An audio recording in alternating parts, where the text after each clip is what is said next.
These past 2 days in the pottery workshop has been quite a fascinating experience. Sitting here, getting to know the basics of pottery, molding stuff out of clay was really enjoyable.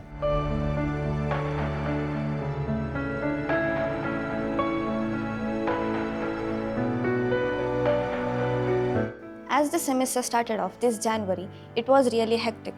But these 2 days of pottery workshop was an amazing experience and it was quite therapeutic. I was always so intrigued by doing pottery, and when our teacher announced that we will have a 2-day workshop of pottery, I was so excited.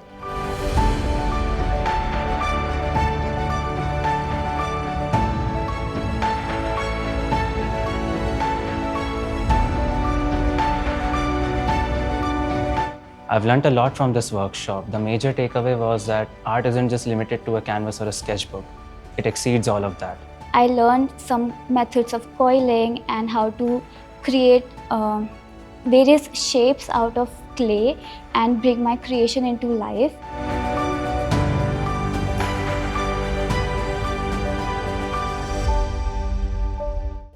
And at last, I would thank the art department for bringing this workshop. Thank you, Art Department, for this wonderful workshop. And I'm beyond grateful for the art department to organize this event.